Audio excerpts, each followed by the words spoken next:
paper Sappho's Sons, the Queer Reproduction Complex Across the Theater of Dionysus.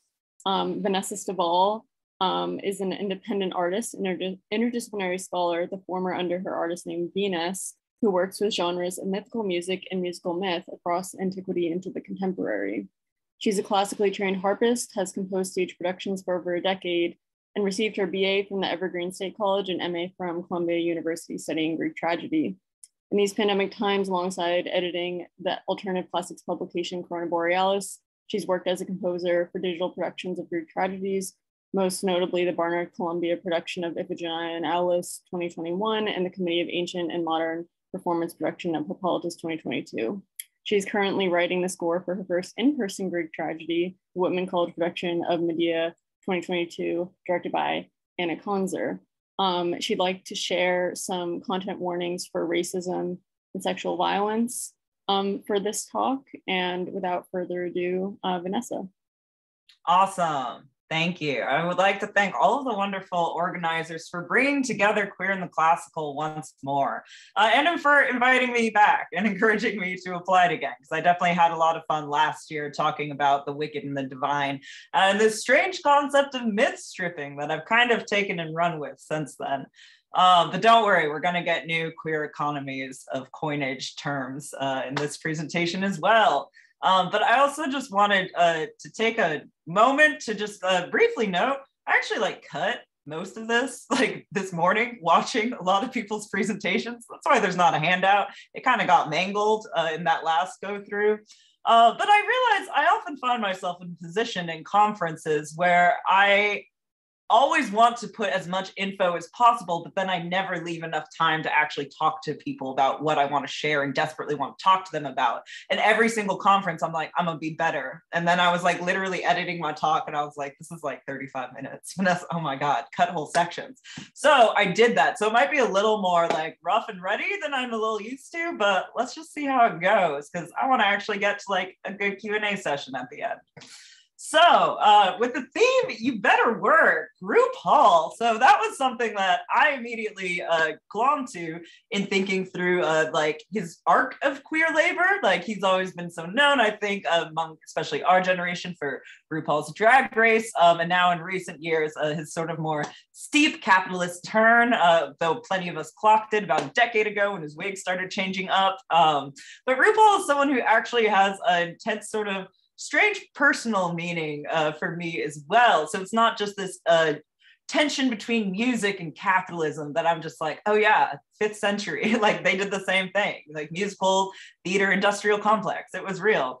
And it's actually the tale that I was told my entire life of my parents meeting at a concert in Piedmont Park in Atlanta in the mid 80s. And my dad took my mom out to a very popular gay club in Atlanta where RuPaul was dancing that night.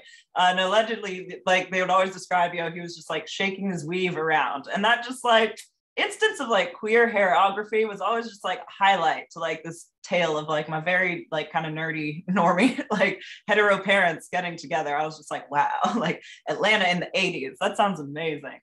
And so I was really sort of interested to sort of dive into thinking about Greek theater in these very much more contemporary ways.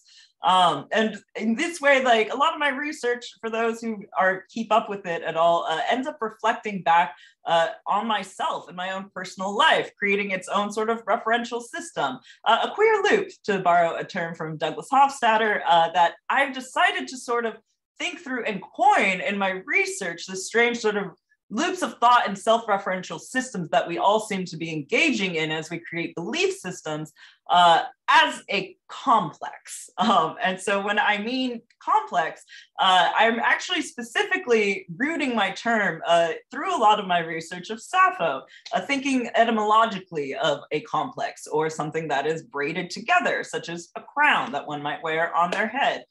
complex as a mindset that is sort of braided across one's head. And I've coined sort of this term to actually help my own mythological studies, particularly in trying to theorize around this tension between two different types of complexes that I see in antiquity that represent themselves in the contemporary. A god complex on the one hand versus a choral complex on the other hand, and the different ways in which especially individualism and multiplicity tend to sort of map themselves onto those different types of loops together. And so I want to basically have my broader claim for this presentation as thinking through Greek theater in general, especially from the 5th century, in terms of these complexes or crowns that playwrights are putting forth in order to receive their own crowns of victory, like vegetal crowns and garlands that are assemblages of different plants to signify the relationships to various belief systems. Greek theater pulls together multisensory elements to stage different narratives in interwoven forms of media that evolve to fit different sort of competitive embellishments that might come along, especially when other playwrights start sort of referencing each other. Furthermore, it's within metaphor specifically of hair, as well as in the choral musicality, that the tension that I'm so interested between gods and choruses start to make themselves known. Oh no, I hit a wrong button. I went to the last page of my presentation, but no worries, now I'm on page 2. So on the note of queer praxis, I just realized I should be sharing a PowerPoint. This is what ADHD will do to y'all, folks. There we go. I don't need to optimize. Perfect. Okay, can folks see that? Excellent, awesome. But in the midst of sort of doing this, pulling this all together, I found, oops, I skipped a paragraph, I just realized. Right, so choruses, gods, yes, tension of gods and choruses. But before I dive into all the plays though, I just need to actually break down this topic a bit, why I'm talking about it. Things might get hairy. I had originally first conceived this paper as just sort of like a review and sort of look at and critique of the forthcoming volume, Queer Euripides, mostly in trying to think through ways of new practices of queer citation that we might engage in our praxis. That might help us bridge community across different sort of aspects of queer scholarship in the future. But a lot of the central issues, especially in thinking through citations that students were readily discussing behind the scenes, tended to still fit into this broader network of the capitalist framework around publishing under which we are all trapped in. And so I realized that my paper was a little too narrow-mindedly focused on professors who I thought could change rather than students who've already changed so much and done such very amazing things.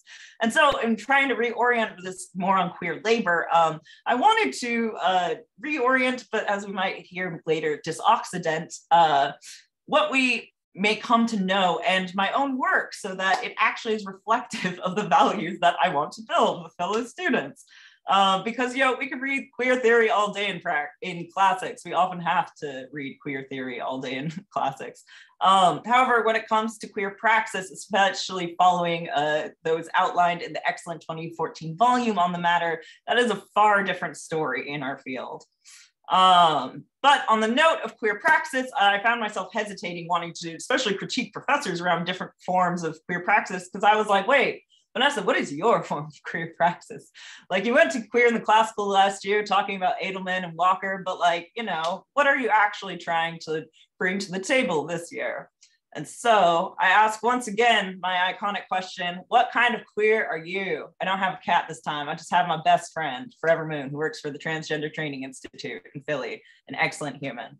But this year, I'm more situating myself in the lines of Hartman and her wonderful queer chorus and her theorizing around the chorus in Beautiful Lives, or Wayward Lives, Beautiful Experiments, and the sensual excess of Amber Jamila Musser, and thinking through queer femininity and brown jouissance in different ways, and especially thinking through chorality and female performance are really the two ways that these theorists have helped me.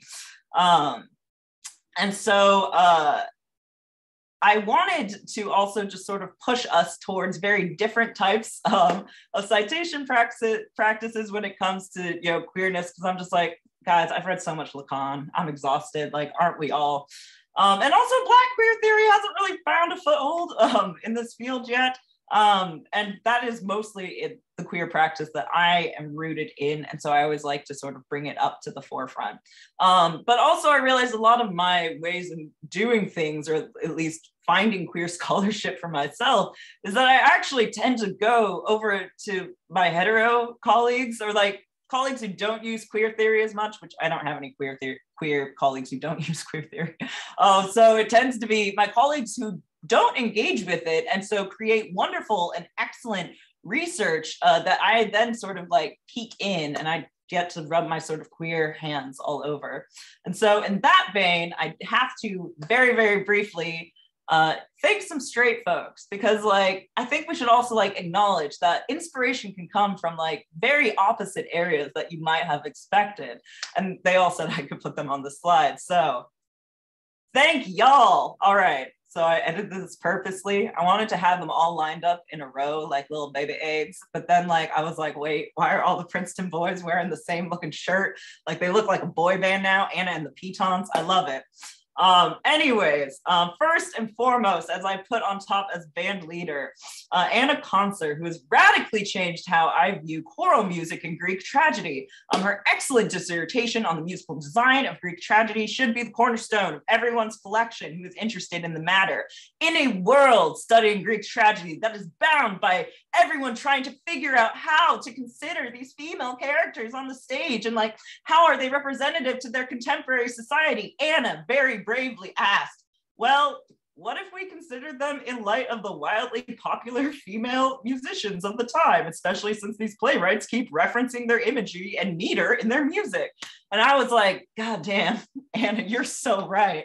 What? And it's through working with her on the Medea that I've really come to learn and understand its fascinating Sapphic musicality that Euripides is engaging in. And so I've had to go further in that research and looking at the rest of his corpus. Next up, Daniel Padilla Peralta, who in 2020, I first heard put forth his idea of the haunted house of classics.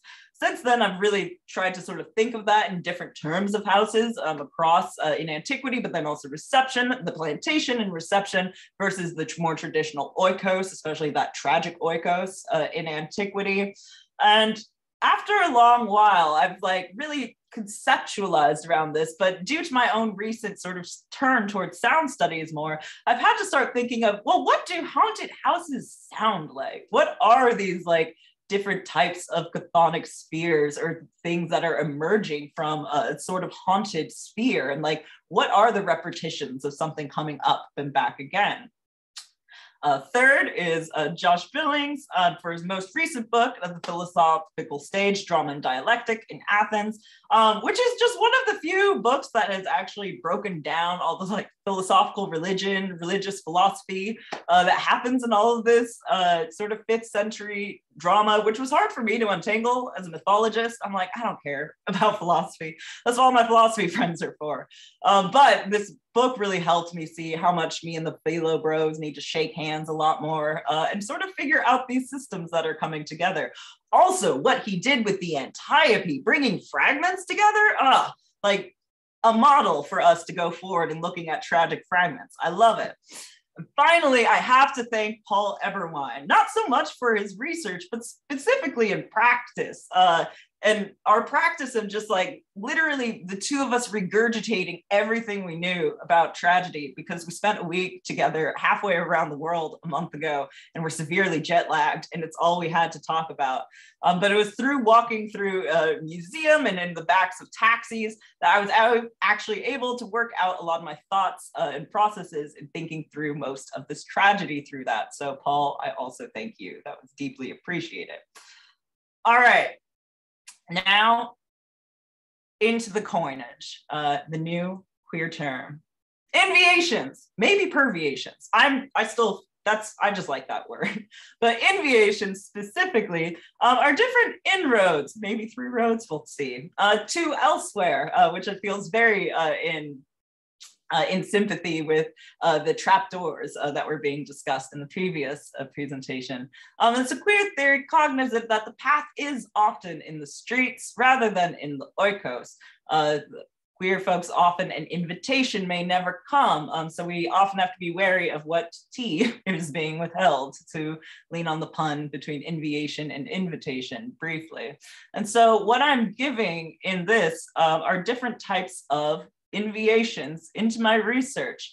That's what I realized that was a better way of sort of trying to engage with folks, is actually opening up what I know and understand to help try and form new ways, rather than figuring out different methods of like newer types of critique, because that also sounds boring. So these quotes are the ones that really situate me in thinking through, as I was trying to think through different resonances. First, in thinking through ancient complexes, I was brought to this idea by Athenaeus. Shout out to Alice Sharpless for first tossing me him, and his discussion around ancient garlands and mentalities. And so I wanted to include the line that prefaces his iconic question. It's like, why is it that when the garlands people are wearing fall apart, they're said to be in love, saying that, you know, their vegetal crowns are reflective of their mental state. But also he sort of prefaces this saying, you know, I see the slaves are now bringing us garlands and perfumes. And there's this interesting sort of, I've been trying to sort of trace the labor of garlands, because they're very female coded, but at the same time, slaves are constantly making them as well. And this line has always reminded me of the Billie Holiday song, Some Other Spring, where she goes through a similar process of her own flowers. And furthermore, my own research on Zora Neale Hurston, I always love this quote from Their Eyes Were Watching God, because it feels so Greek tragic. Half gods are worshipped in wine and flowers. Real gods require blood. And the tension that ancient vegetal crowns sort of held as a signifier, as a worship of the god, while at the same time sacrifice was such a present part of society. And that interesting meditation between the animal sacrifice, which could also be human sacrifice, versus the vegetal assemblage of the god. I see this sort of mediation between these two broad kingdoms as a very fungal and Michael Reisel intervention on myth's parts. So to get into the plays, finally, yes, there we go. So this all started because of Antigone. I was reading Antigone and I was like, wait, she has so much fascinating musical stuff in here that hasn't been looked at yet. And so this was in the same time that I was looking at Walker more and thinking through feminism and womanism and differences in chromatics. And there's a fascinating line in line 20 of the Antigone where Ismene says that her sister is turning purple over something. And specifically, it's a murex purple. It's a sea calcus purple that she's turning. So it has this very interesting connotation. And so I've been playing around with different types of ways of translating this. And I keep sticking to maroon and thinking through different aspects of Black maroonage as sort of like a fun interlocutor to think through Antigone with. But then also there's a sort of like intense amount of sort of Sapphic reference that happens in Antigone. From on the one hand, she sings an Adonian line within her Komos, which is the only instance that we have in all of Sophocles of singing this very specific meter that's associated with Sappho. And when she sings it, she's singing about Acheron, which is very, and in the way that's very reminiscent of Sappho 94. And then on the antistrophe side of it, she's comparing herself to Niobe, who is like a Phrygian stranger, she says, who turns like into this lamenting figure. And so I was sort of interested in this preoccupation with Sappho right in the middle of the 5th century, and sort of all these different ideas of her and how her influence had been filtering through, not just in the musical sense, but I also want to provide this alien quote of just like thinking through, you know, her popularity, her as a pop culture figure in different ways. Right, on that vein, the Alcestis similarly deals with a woman who must submit to death, albeit in very, very different circumstances. And both plays do really interesting things with cosmos, this very like specific type of finery that they talk about associated with death, or the type of makeup that death is supposed to have, from Antigone making up her brother's grave with her hair to the specific cosmos that's due to accompany Alcestis to her grave. And so I was interested in these intersections and exploring cosmos as a specific root, because Sapphic cosmos is often connected with women's hair in different way. And so I was suggesting the cosmetic sort of complex with endless variety, variations, and varicolors, to borrow a word from Hurston. Sort of economy of poikilia, that one might say. And so what interests me most in studying Euripides is the different ways that he seems to reinterpret the different variations that Sappho has to suggest across his plays. And so I'm just going to go through sort of each one and briefly touch upon different themes that we can see from these different pairings that I've hoped to put forth of Euripides' corpus. So, Inviation 1. Philo Eros Sophia and disoccidental musica. I'm really interested in the fact that through the Medea and Bacchae, we can see these two different interpretations of Eastern coded gods from Dionysus and Aphrodite, who both are used to influence the plot in different ways. And both of these gods are represented as gods of hairdressing in different ways as well. And this is also me just attempting to bridge Anna and Joshua's research. Anna's work on Medea traces a musical history through the choral lyrics, with the Corinthian chorus adopting a Sapphic style for the second and third stasimon, taking on an Eastern sounding sort of Greek dialect to attempt to musically empathize with the Eastern Medea from the Black Sea. And the Sapphic songs are further highlighted by the presence of Aphrodite. And in both songs, she's portrayed as a luxurious hairdresser. In the second stasimon, the chorus like emphatically sings against her thumon ekplektois, heterois epilectrois, do not, outbraid, like in my mind, or in my thumos, in my heart, this desire for the bed of a stranger. And then in the third stasimon, which I have provided for us here, they also sort of sing about Aphrodite with her fragrant braid of roses going to be with wisdom and the loves in different ways. Oh, also the second stasimon with them talking about braiding around the thumos also brings to mind the hypothalamides wreaths, which Athenaeus says that Sappho references when she talks about weaving roses and violets around her loved ones' necks. Vanessa, technically you're at time, but I'll give you 2 more minutes. Okay, crap. I knew it was going to be cut short. No, it's real. Okay, I'll just finish, this section with Medea. But then, or the section with the Bacchae.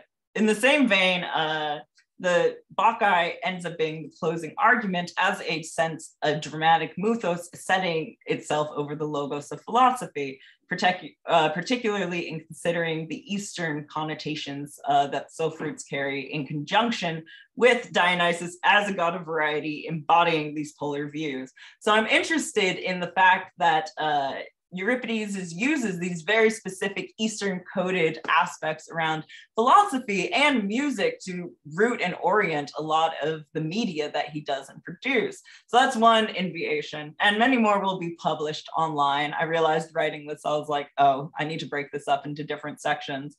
But at the same time, I wanted to just sort of end on a final invitation that I sadly didn't get to around the fact that I figured that at some point I should actually like put my money where my mouth is in trying to create and do new spaces. And I realized that I'm poor and I don't have money. However, I do have an oikos, a very large house that I live in with my family, but there's 2 of them and they gave permission.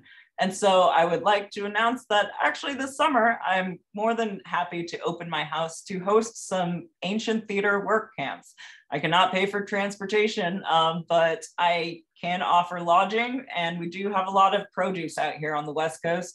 And I'm the daughter of a chef, so I'm not bad at cooking vegetarian, vegan, gluten-free, whatever folks need.